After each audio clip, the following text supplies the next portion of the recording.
Good evening, everybody, and welcome to this evening. I want to begin with the boring stuff. It's okay to take photographs, but please don't use flashes. It's very bad for the video. So you're welcome to take a photograph, but please turn off your flash, the flash on your camera. As usual, please turn off your cell phone. I just turned mine off because that can also be somewhat disruptive. And afterwards, Nawal El Saadawi will be out there, and she'll be willing to sign books for you. So those are the as it were, preliminaries. And now let me get started with the more formal part of the evening. So I'm Kwame Anthony Appiah. I'm president of the PEN American Center, and I'd like to welcome you.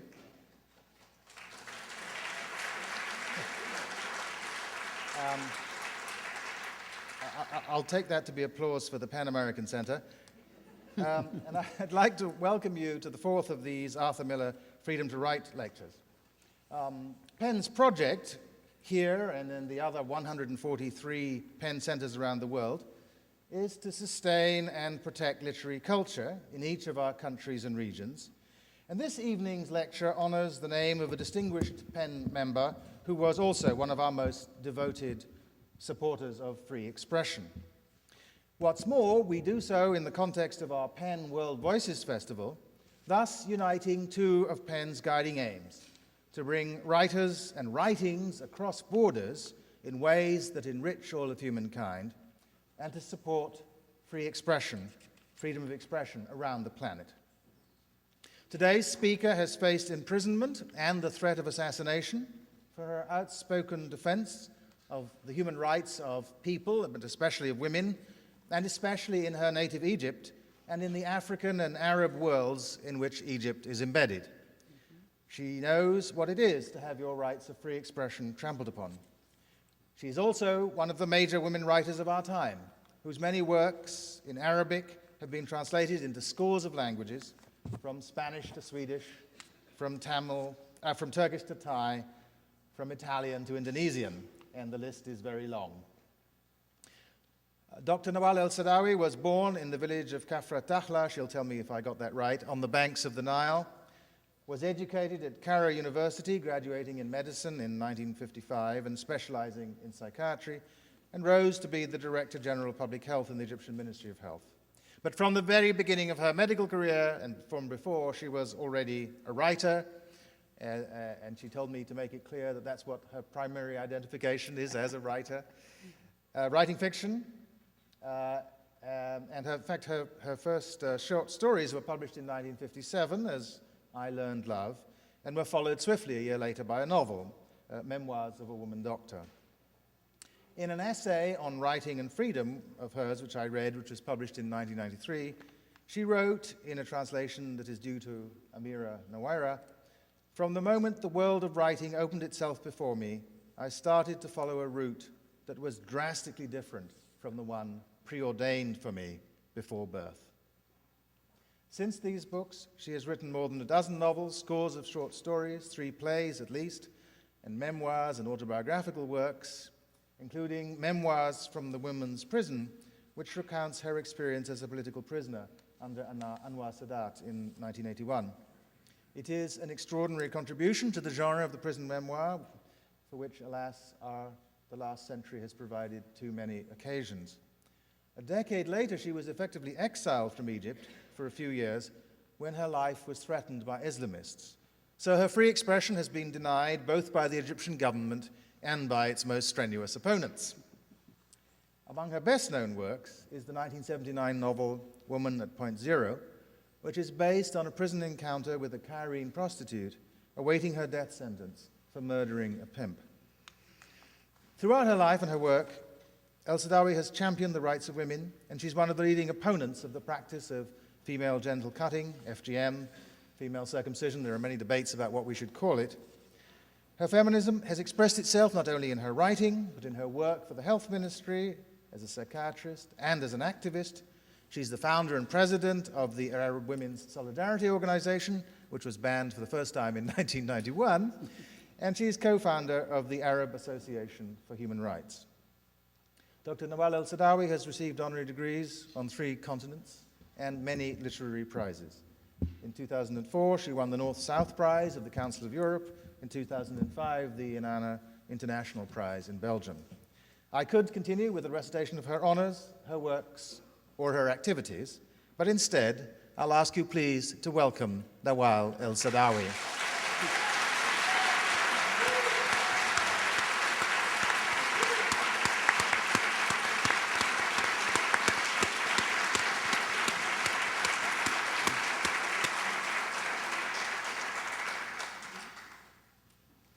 Thank you very much for this encouraging introduction.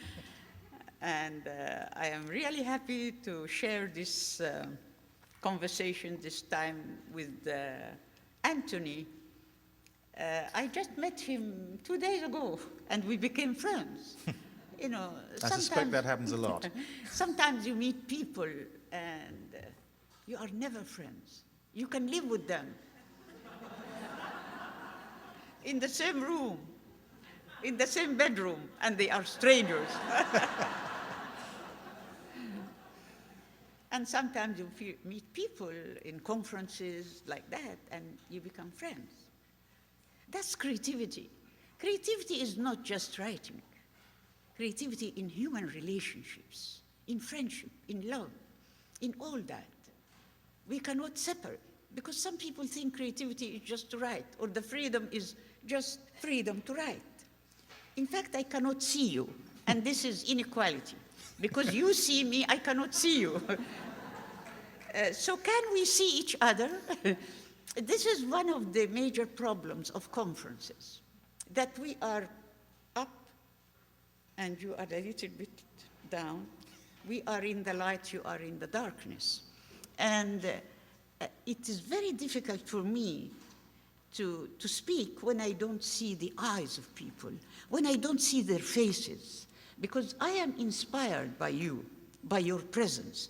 So now I cannot see you. Can you see them? I think they're raising the lights. Can you diminish the light a little bit, or is it the television? No, I think we can raise the lights a bit. Okay. Okay. Oh, that's too much. That's too much. No, it's okay. It's too close. Is it okay like that? Okay. I like to be comfortable when I talk. I remember I was invited to California in one of the big universities, and I was supposed to speak about democracy. And the situation was very undemocratic.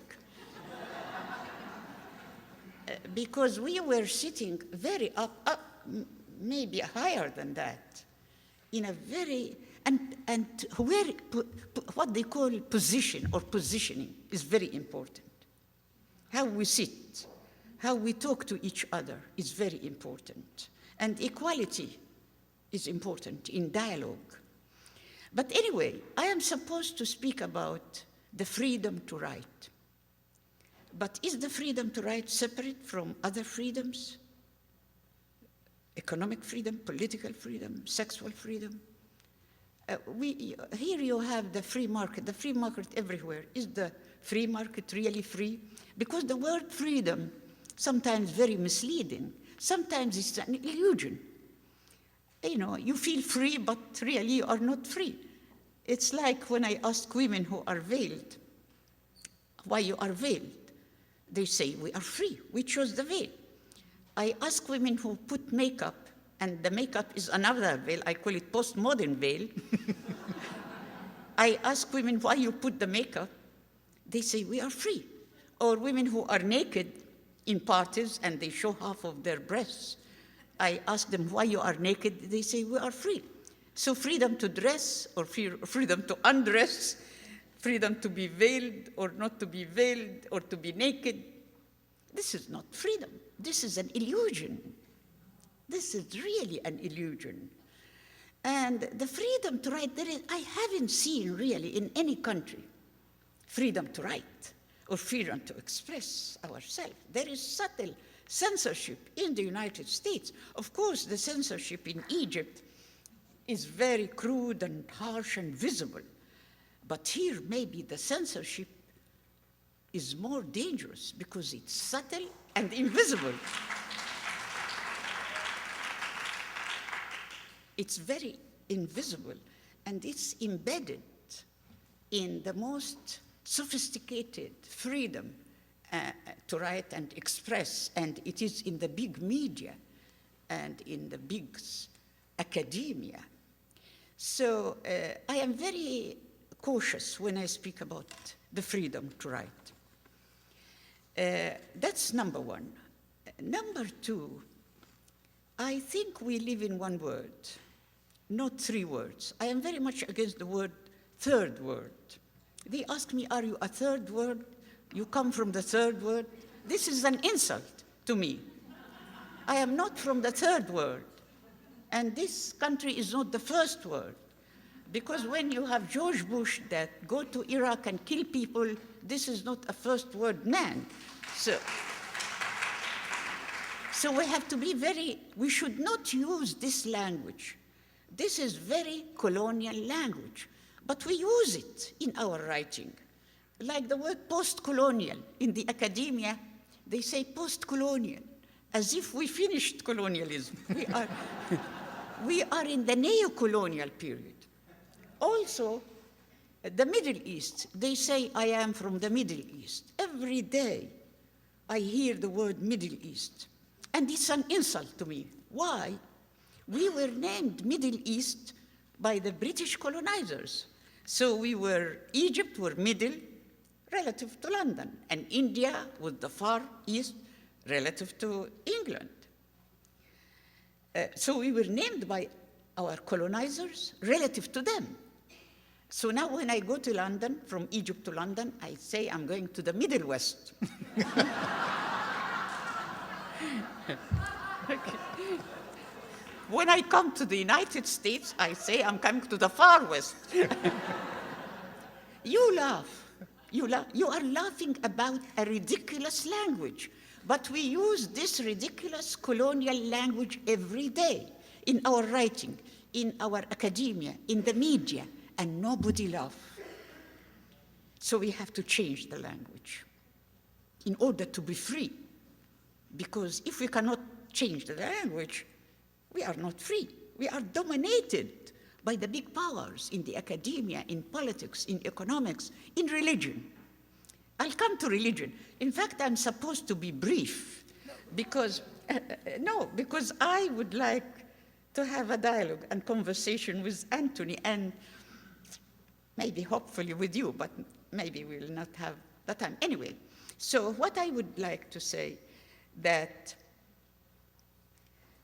what was I? Religion. Religion. Yesterday, and that's the danger of the big media, how we are brainwashed in a subtle way, and how we receive false information and false knowledge all the time, under knowledge, authority we receive, and that's why we never have real knowledge. We receive false knowledge, fragmented knowledge, in the academia, in the media, by people who have authority, and this delayed the revolution. We are supposed, this Penn Festival about revolution, evolution, I'll come to that. So, yesterday in the New York Times, yesterday was Saturday, so I read a big article with a very famous authoritarian person speaking about religion. And he said, science has cold facts. Reason is cold. There is no passion. There is no compassion in science. That's why people go back to religion.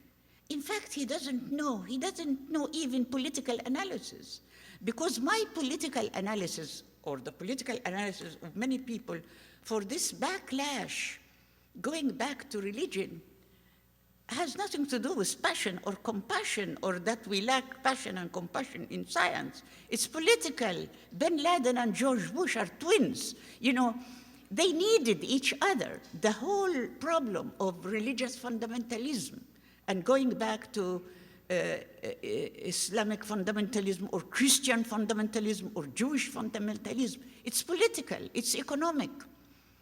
But he wrote religion about as if religion is separate, number one, from politics, though religion is a political ideology. Then he spoke about science as if science has no passion or compassion. I am a medical doctor, and I felt a lot of passion and compassion as a medical doctor to my patients. And if we really understand science, it's full of passion and compassion and passion and feelings. There is no separation between feeling and thinking. There is no separation between my body, my spirit, and my mind, you know. So, but he was a victim of this split that we inherited from slavery between the physical and the spiritual, between science and art. And he said, people go back to religion because science is cold and has no passion and compassion. And this is not true, but who can answer him? If I write an article to reply to him to the New York Times, they will never publish it, you know, because I am not famous like him, so they will never publish me.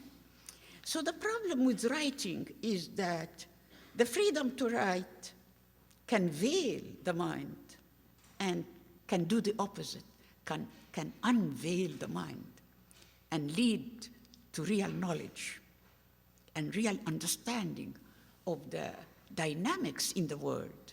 Because we do not receive this knowledge from schools or universities. We receive fragmented knowledge. I graduated from the medical college not understanding politics. I have to study politics. I had to study religions. I have to study sexuality. Even we didn't study sexuality. We didn't study the harms of female circumcision and male circumcision. Male circumcision is very harmful, but we didn't study that. We didn't study it. So it's a big problem, and we have really to be critical, even to sacred things. We have to criticize God. We have to criticize heads of states. We have to criticize anything. Without this critical mind, we cannot be creative. And without this critical mind and creativity, we cannot have revolution. We cannot have social revolution. We cannot have collective revolution, because writers can help in this illumination. They can help in this revolution, or the opposite. And that's the problem. Writing is very powerful, and it can be against knowledge and can be with knowledge. It depends where you stand. Are you in the market? Are you writing for the market? To have the Nobel Prize? To have a high post? To have a lot of money? To be secure, not to go to prison? Because you are afraid of torture, of prison? Or what? And that's the question. Why we did not stop the war? Why we did not change this jungle? We are living in a jungle.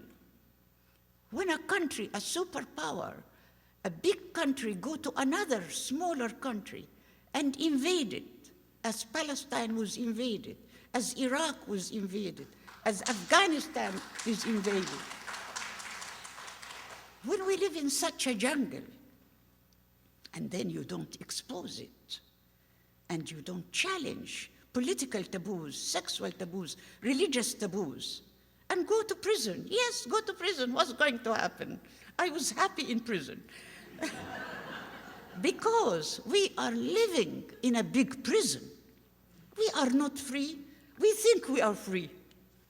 We are all prisoners of the system, but we are not aware of that. I would like to say we need a revolution, really, collective, social, political, economic revolution, and writers can do it. Everybody can do it, help in doing it. We have to do that. It's a responsibility. There is no freedom without responsibility. If I am free, I am responsible. But nobody speaks about responsibility to the others. In fact, creativity means to be responsible towards the self and the others, to fight for your liberation and liberation of the others. So we need to do that, and writing is a very powerful weapon. I remember in prison, the jailer comes every day to my cell, the jailers, and they inspect my cell, looking for a piece of paper and pen. And the head of them used to tell me, if I find paper and pen in your cell, it is more dangerous than if I find a gun. You see how writing, how the pen is important, is powerful if it's really used against injustice, against hypocrisy, against lies. If the pen is used with responsibility and with freedom, then we can change the world. Thank you very much.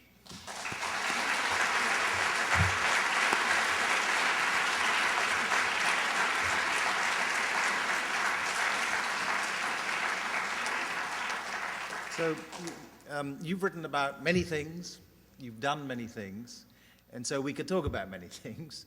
But I'd like to start, if I may, since you said rightly that what you are above all else is a writer, just to talk a little bit about the history of your writing, about how you came to write.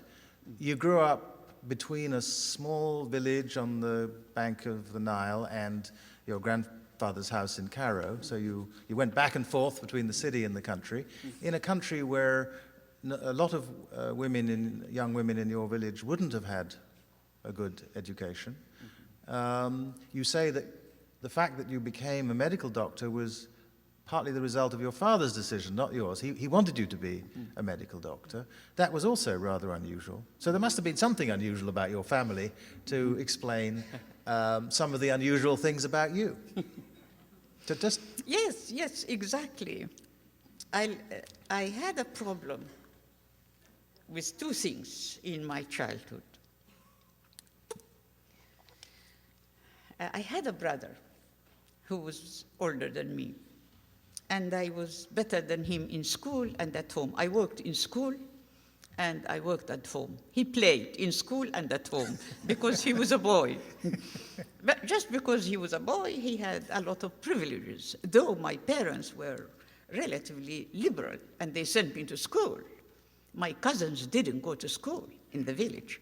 They were married when they were 10 years of age. And they tried to marry me when I was 10 years, but I rebelled. Anyway, so my brother had everything and did nothing, almost nothing. He was spoiled.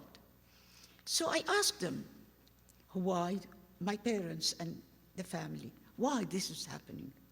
They said, because he's a boy and you are a girl. I said, so what? They said, well, and then when they are cornered, they told me that's what God said. So I went to my room, closed the door. The first letter I wrote in my life was to God. I wrote him a letter. And of course, I didn't know his address, but I wrote it. And I told him, dear God, you are supposed to be justice, because my grandmother, who was a peasant, she was very brilliant, she told me that God is just. She never read the Quran. She was illiterate. And she told me, God is justice. We know God by our mind.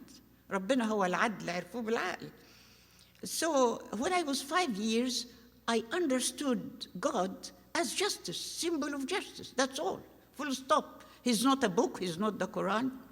So I went and I wrote the letter to God. I told him, you are supposed to be just as my grandmother said, but you are not just, because you prefer my brother, though I am more intelligent than my brother. And so the point is, I told him, if you are not just, I'm not ready to believe in you. You know?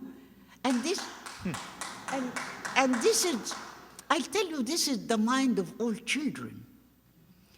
All children are born creative. Girls and boys, poor and rich, black and white. We are all born creative. Creativity is not something for some genius writers up there. No, everybody, every child, born creative. But we lose our creativity through education, socializations, inhibitions, and religion and all that. So every child is sensitive and understand that there is a problem, that God is not just. But, and when I wrote, of course, the word, if you are not just, I'm not ready to believe in you, I was trembling, I was afraid, because he will take me to hell, you know. But anyway, I did it. I wrote it, and then, of course, I burned the letter. The point is, if I would like to answer your question, childhood is very important. And what changed me, really, is a word from my mother. My mother told me, secretly, Nawal, there is no hell. Nawal, because she was broad-minded. And my father also, in addition to my grandmother, who the peasant who told me God is just, my father, he told me, criticize everything. Do not be convinced, except your mind, by your mind. Though he graduated from Azhar, from an Islamic institute, but he was also a dissident thinker. So I was lucky to be in this family, in fact. But that still doesn't explain the call to writing. I mean, your response to the problem of the injustice in your family was to write a letter to God. Do you trace your sense that writing was what you had to do back to that moment? What were you reading when you were a child? What was the reading? What did I read? What were you reading when you were young? What I read? Yes. Well, I read, of course, in school. I didn't read much because we didn't have a library in primary school or in secondary school. I used to, and I came from a poor family, not rich. My father didn't buy me books. My father had a library with some Islamic books, etc., which I couldn't read, very difficult for me, you know, the big yellow books. And I used to buy in the village, you know, ortas lib, you know, children. Is it groundnuts? Yes, something like which you. So and in the village usually they sell this little candy or something for children in papers which they cut from books.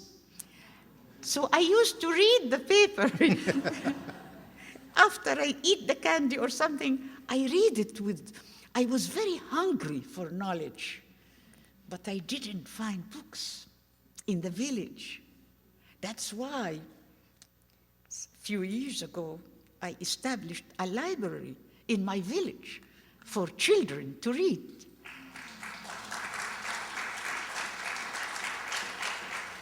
So just the idea of being a writer is a strange idea. The idea? Of being a writer. It's a strange idea. And you seem to have had this idea from very young, without too many examples. I mean, who were the writers that you... If I had said to you when you were 15, a young woman of 15, who are the writers that you think about? Of course, when I went to the medical college after high school, in high school, The library was very small, and I found a book by Taha Hussein. He was a novelist, a very good book, and this book was very good.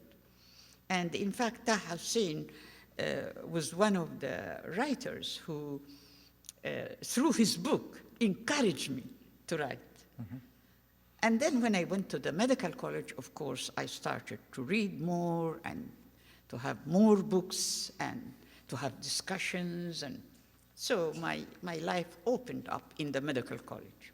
And so you're going through medical school, but you're writing fiction as well, not just writing notes and not just writing about medical things, but you're writing fiction. And in fact, you published some fiction pretty much immediately after you finished medical school, when you were still a very young woman. You graduated quite young.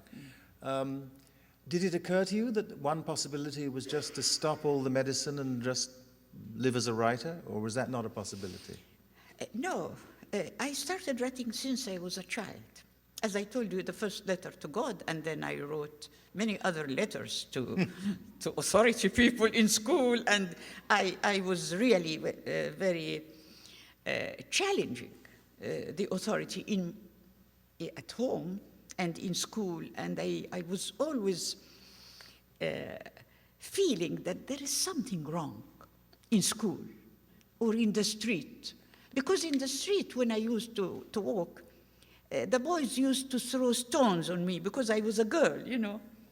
They threw stones or say some bad words about me. So I was furious. I was not treated like my brother or like boys in the street.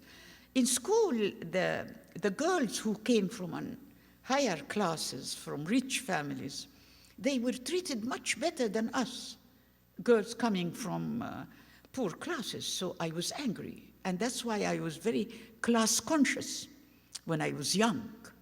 And I rebelled against this class oppression, the same as I rebelled against gender oppression as a girl.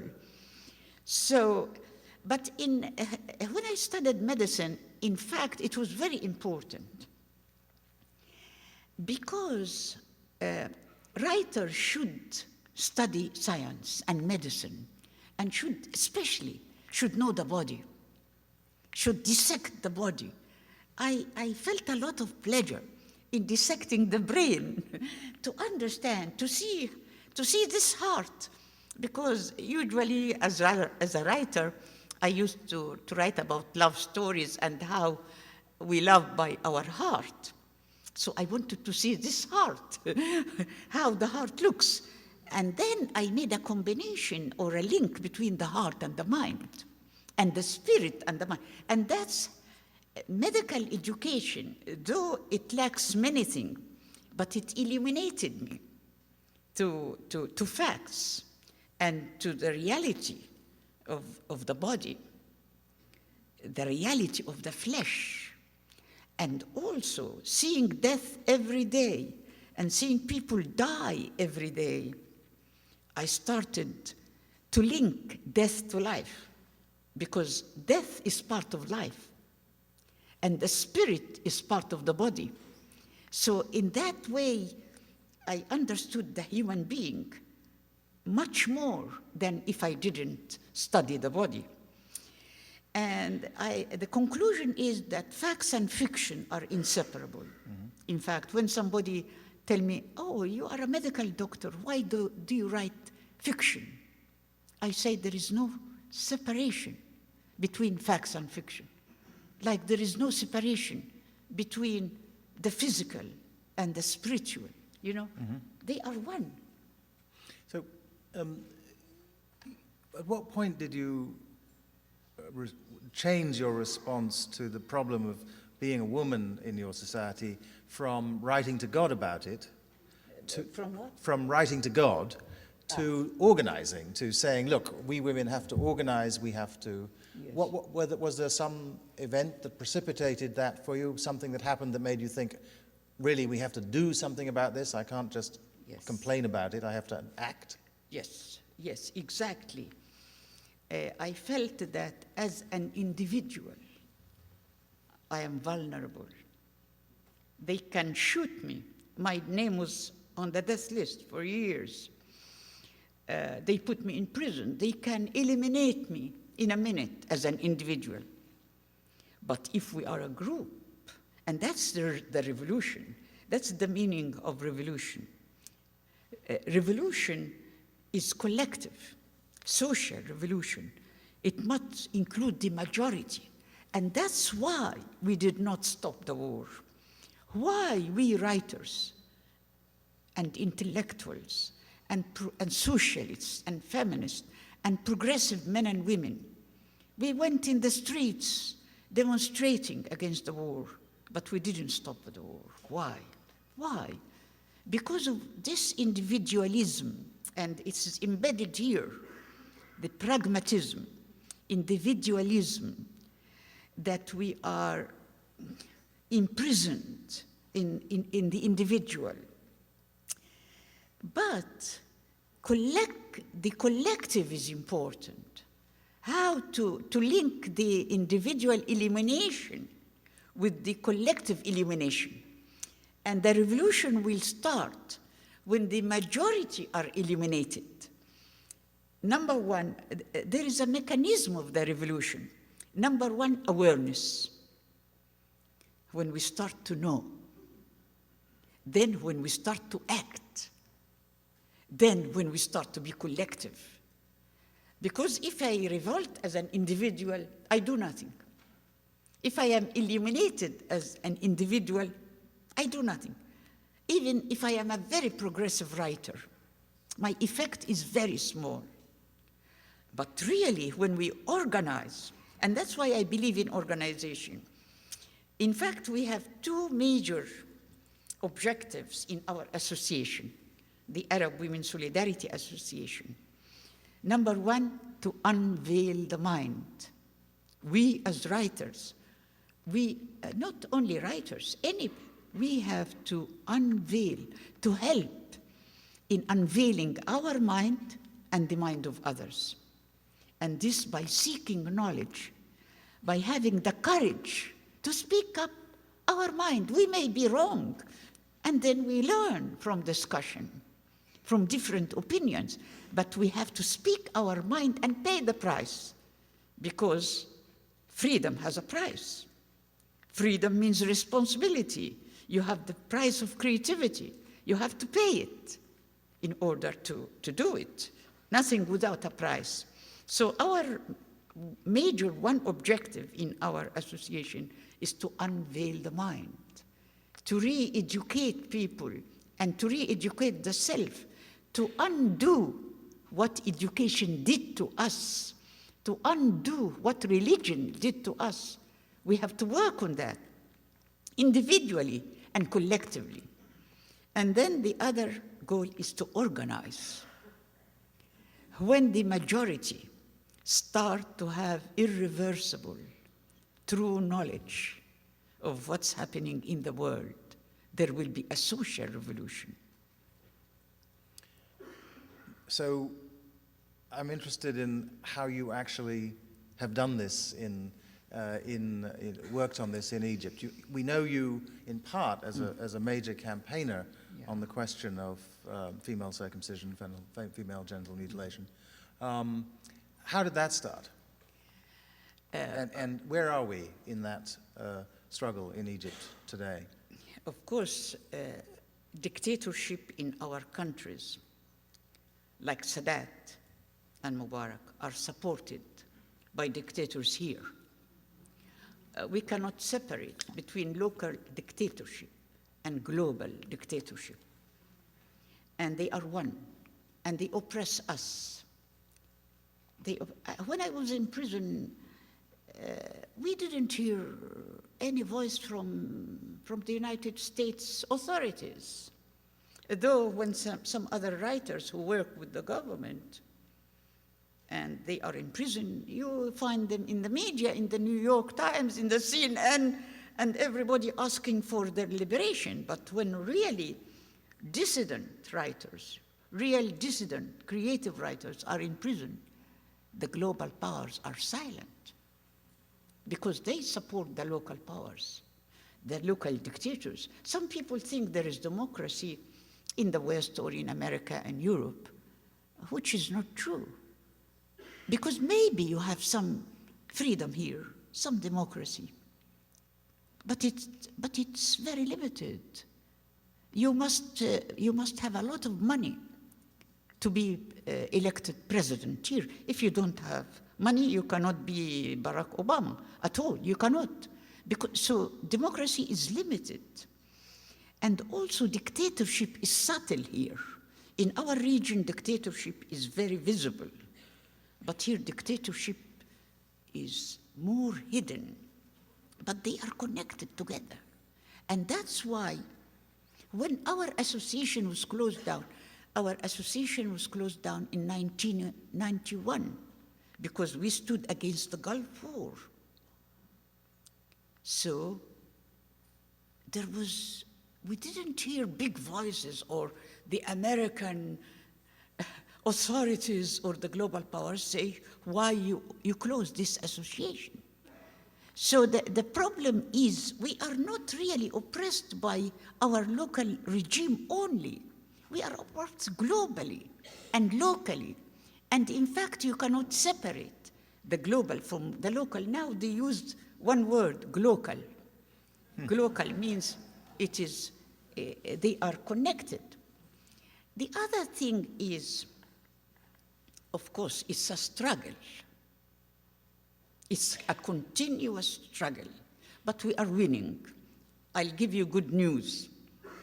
We are winning because in spite of the fact that they closed the Egyptian branch of the Arab Women's Solidarity Association, we were functioning under the International Arab Women's Solidarity Association.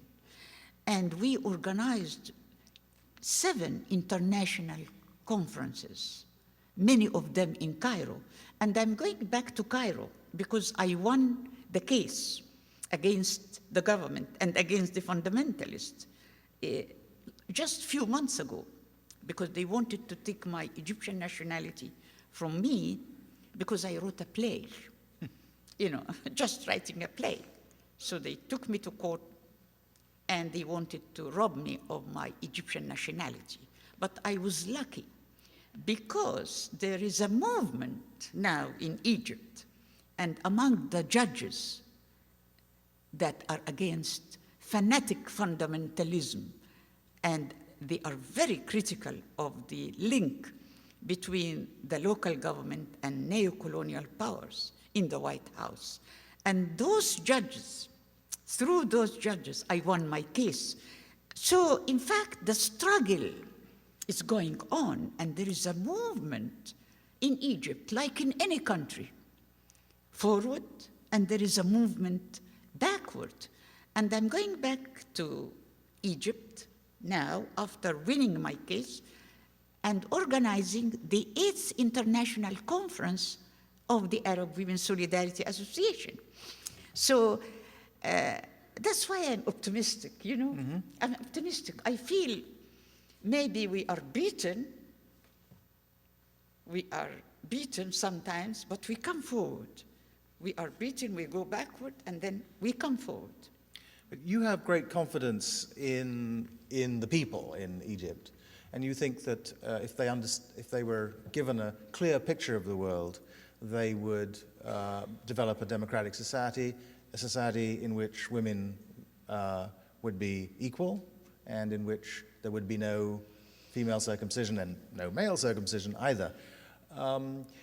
What gives you that confidence? What gives you the confidence that if you just keep writing, you and your organization and your friends keep writing, that at some point things will go better? Because after all, you've been writing for a while now, and you and other writers, and you've had an organization, and the general situation in Egypt doesn't seem to be improving. It doesn't seem to be terrifically much a place to be optimistic about, even though I'm glad to hear that you're optimistic about it right now.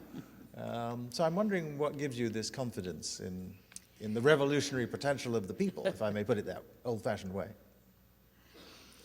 Well, self-confidence is very much related to creativity, and it's something that we develop since we are young. And it comes also from the parents and from some of the teachers. So and you fight for it, and you become optimistic. I think optimistic people have self-confidence. Optimism means having power, having hope. When I'm optimistic, I have hope, and hope is power. This is related to self-confidence, and also holding the pen. When you hold the pen and write, this is confidence. It means you have something to say. I remember many people who I feel they are writers, they are creative. I am inspired by them. I tell them, why don't you write? They say, oh, we don't have the confidence to write, you know? So I think everyone here in this room can write.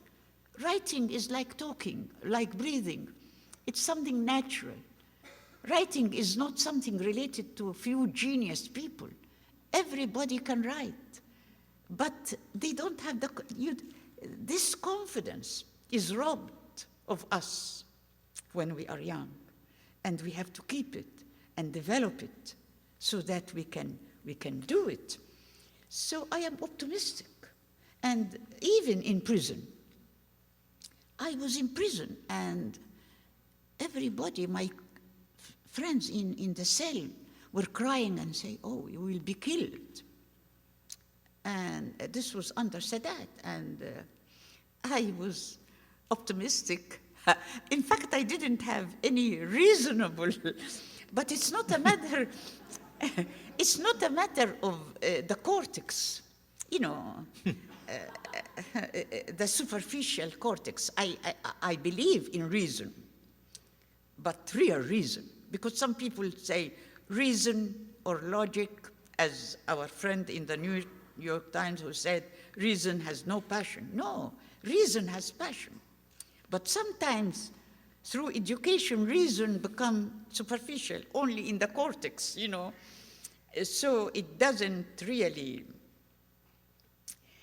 So there was no reason in prison, no rationale or nothing in the air that give me hope. Because Sadat was saying, I will kill them. But still, something, the inner voice of the writer, and that's what I would like to say, the self-confidence, the inner voice of the creative writer comes to you and tell you, you will survive. And I felt I will survive. And I am surviving, you know? Yes, but you've also had to spend some time outside your country. Yes. In part because you have been very critical, as you were this evening, of the role of religion in our society and in your society. And at the moment in your society, there's a very powerful fundamentalist religious movement which is committed, among other things, to killing people that it disapproves of. And I'm wondering what it is that persuades you that you're safe to go home right now, apart from optimism,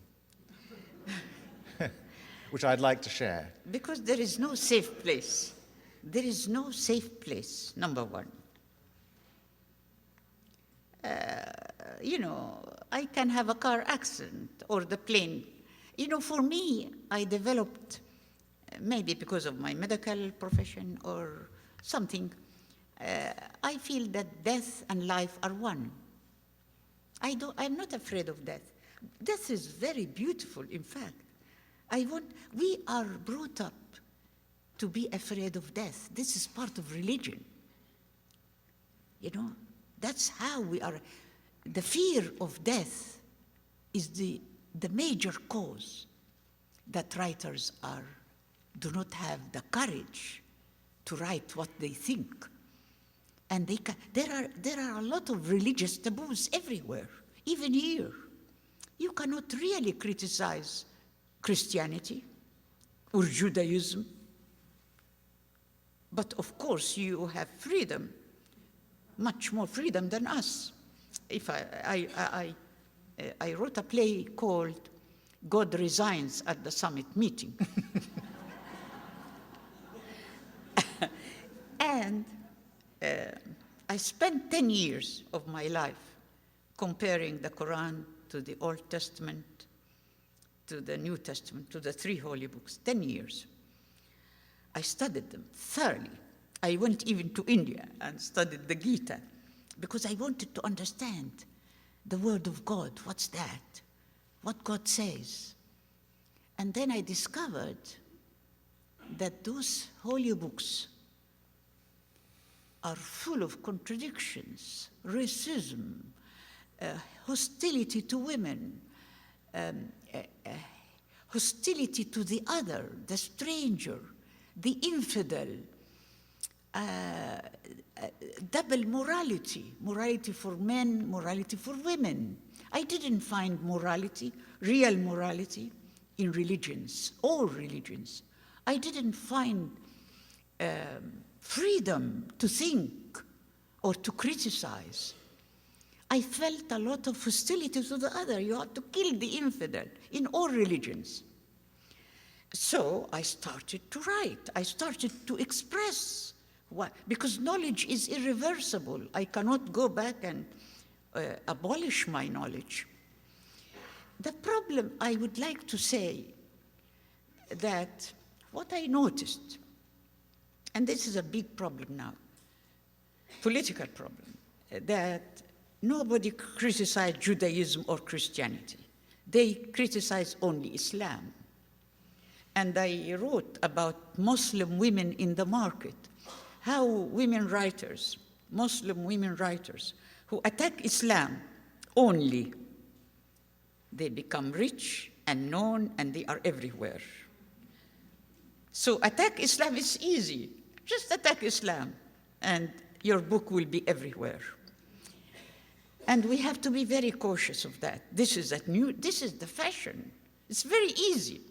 I'll give you an example to say, well, Islam is against modernity. You cannot modernize under Islam. Islam is violent. You kill the infidel under Islam. But go and study Christianity. It's full of that, or Judaism.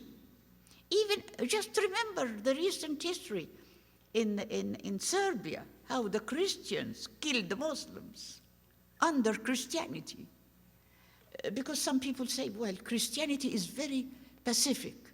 Christ said when somebody slaps you, you give him, and he was very, there is no violence in Christianity. No, go and study Christianity and study the history of Christianity. It's full of blood. The fight, the war between the Catholic and the Protestant in Europe. And Judaism, you know, Palestine, Palestinian people are killed because of a verse in the Old Testament, the Promised Land, you know. So what I would like to say, and maybe people will not like that, we have to be just, we have to be fair. We have to be fair, because this attack on Islam only is unfair and also unscientific. It's political, it's neo-colonial, and it justifies the killing of Muslims everywhere, in Afghanistan, in Palestine, everywhere. And as I told you, bin Laden and George Bush are twins who encouraged the Islamic fundamentalist movement. It was the American neo-colonial powers to fight the Soviet Union and communism. So they are twins. They work together, and then they quarrel. Sadat was killed by the Islamic groups he created in Egypt. So the son killed the father. It's a very common story in history. I hope I answered your question about religion. So I'm wondering whether fairness to religion is also important, as well as fairness among religions. And I say this not because I have any metaphysical commitment to religion, but because it seems to me that we live in a world in which most people, unlike you and me, are attracted to some faith or other, and if we're going to make peace in the world, I'm not sure that telling all of them that the first thing we want them to do is to abandon their religion is going to be a good way of moving forward. So I'm wondering, suppose you met, after all, I mean, you know, Gandhi, Martin Luther King, these are people who had religious inspirations. I assume you have some sympathy with both of them. And there are many fine figures. I mentioned to you the other day when we were speaking over dinner, the president of Al-Azhar, the mosque university in Cairo, who invited the Archbishop of Canterbury to speak in his from the pulpit, and who has said that if God had wanted to create one ummah, he would have created only one community of faith, but he created many, and we have to accept that this will be true to the day of resurrection.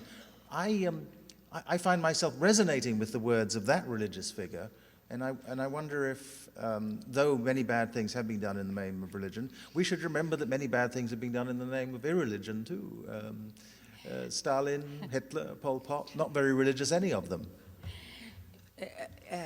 I agree, but I disagree, because I think we need to clarify the mind. The evidence of evolution is very evident now. You know, the evidence of evolution became very, very evident. And people need to have clarity, not to be confused. And religion is confusing, in fact. It's confusing. You don't know. It makes everything ambiguous. And I am not, again, of course there are Christian, Muslim, Jewish, Hindu, Buddhist doctors who are very kind under the so-called spirituality. I am very critical of the word spirituality. But I prefer people who are kind and also illuminated, you know, who have clarity of vision. Because we are living now, religion is dangerous. I am killed by religion. People who are religious because they are not killed by it. They are not killed by it. So it's a luxury to go to church and to listen to the music and to eat and to socialize. So it's nice to go to church, but they are not killed. People are killed under the name of God. So we have to be careful about that. And also, you mentioned a very important point in relation to, I spoke about the evident evolution is very evident. Religion, in effect, hinders social revolution. It encourages counter-revolution. Look at the Taliban. What do we call? Look at the Taliban, what they are doing. I am receiving letters from Afghan women and from Iraqi women, because Iraqi women are also in a very bad situation because of revival of religious fundamentalist movement. And some Iraqi women, they write to me and they tell me, Nawal, you know, we were much better under Saddam Hussein. But now, under Saddam Hussein, there was no religious strife, there is no conflict between the Sunnah and the Shia. We could walk in the street with no veil and we could go to universities. Now we cannot walk in the street. In Afghanistan, the Taliban burn the women who go to schools. So women now in Iraq and Afghanistan, between two fires, between the hell of the fundamentalist religious fanatic movement and foreign occupation. And they are linked. Foreign occupation encourages religious fundamentalism. You see now in Afghanistan how the American army is indifferent to women problems because they want to have relation with the power, with the religious power, with the Taliban. So they sacrifice women's rights in order to have alliance with the power. And this is happening all the time, in Egypt also. When we had the revival of the Islamic groups and the Christian groups, etc., and the Muslim brothers wanted to have to connect with the government, and the government wanted to connect with the Muslim brothers who have power, they sacrificed women's rights. You know, so that's why it's very important to have principles. Religious people are I'm not generalizing, but religion encourages pragmatism, you know, not ethics. Some people think morality and ethics in religions. No, it encourages pragmatism and going away from principles. We need to stick to principles. Justice, freedom, love, peace. Where is peace in religion? Where is peace? There is war all the time. If you are fighting the infidel, if you are fighting the stranger, the other, where is peace? I didn't find peace. Did you find peace? Well, again, I find myself I'm not sure that I like being where I am in this, being placed where I am. But again, it is important that in those large crowds that you said rightly were ignored when they spoke around the world against the invasion of Iraq, there were many people who were there speaking for peace in the name of the Quaker movement, which is a powerful Christian tradition, which has been opposed to warfare consistently for a very long time and very bravely in times when it's been extremely unpopular in the United States. Opposition to war is usually unpopular in the United States, but the intensity of that unpopularity has changed from time to time, and Quakers really have subjected themselves to enormous suffering for religious reasons in order to disconnect themselves from the peace, from the war movements. I remind you of your father.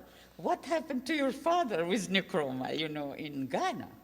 Well, he was locked up. But my father, I think my father would have said, and I'm sure he would have said, that part of what motivated him in his resistance to what he thought of, I think correctly, as an oppressive regime, was his faith, his Christian faith in justice, in human equality, and in the equals, the equality of all people. He was a freedom fighter. He was a freedom fighter, Yes. but I think he would have said that he was a freedom fighter in part motivated by his religion, which is one of the examples that makes me resistant to the idea that the problem is religion in itself rather than particular forms of religion. I'm happy to agree with you, of course, that I'm deeply opposed to the Taliban and what they've been trying to do. And I do agree with you that the Taliban exists and has the power it has in part because of very foolish decisions made by the United States in its foreign policy in Pakistan and in Afghanistan. I completely agree with all that. But if I'm looking for allies in the struggle to protect women's rights in Afghanistan, I'm expecting among my allies to have Quaker friends, I think even some Catholic friends, Baptist friends, people who are not just anti-Islam, but pro-women's equality, and who see women's equality as something that is a consistent part of their religious tradition, even though they would admit that their tradition has to be criticized for playing a role in the past in the continuous oppression of women. So I suppose really the choice is between an evolutionary and a revolutionary view of religion. Do we want to see religion as something where we can pull good things out of it into the future, or do we want to see it as something that we need to eradicate in the revolution because nothing good can come of it? And I guess, at least not persuaded that the answer has to be the revolutionary answer in that particular case. I am dreaming because I am living in Egypt. We've been suffering all the time. all our life from this use and misuse of religion in politics. But religion allowed that. Religion is a political ideology. If you study the holy books, they are political books, economic books, sexual books. They deal with everything. So, in fact, religion is politics. Religion allows politics to come in and oppression to come in. So I want to separate totally between religion and state so that the laws are clear. Religion is very private. Even I want to protect children from being indoctrinated when they are young by a certain religion. I am against that because I met professors who are very scientific, and they are with evolution, and they say, yes, evolution, etc., etc. But deep inside them, they are religious in a fanatic way because of childhood. So we cannot get rid of childhood, of the psyche, because religion is embedded in our psyche since we are children. And that's why I am very much against religious education to children. But the problem is, in fact, what I am saying may be a bit radical, but we need to be radical. We need to be radical, because are we going to have this world going on like that? Or should we speak up? It's time. It's time to speak up. Even you can discuss with me, but through this discussion, we can reach something, because this cannot go on. What's happening in Afghanistan? What's happening in Egypt? You know, if I come to circumcision, female circumcision, it's increasing since the Islamic groups had power under Sadat. Veiling of women increased, and female circumcision increased, and now we have the percentage of female circumcision in Egypt now is 97%. And male circumcision also is very harmful, but people are silent. They don't speak about that even here, because it is mentioned in the Old Testament. There is a verse in the Old Testament that about the promised land. You know it, that God said to Abraham, I give you the promised land of Canaan, Palestine, on condition that you circumcise your boys to cut the foreskin of the boy. So even in one of my books, I said, what's the relationship between the invasion of Palestine and cutting the foreskin of the penis? You know, what's the relationship? This didn't make logic to me. You know, so that's part of my studies to the holy books. So what I would like to say, writers, if we writers do not speak up our mind and pay the price, who will do that? Who will do it? That might be a good question with which to end. Thank you very much indeed.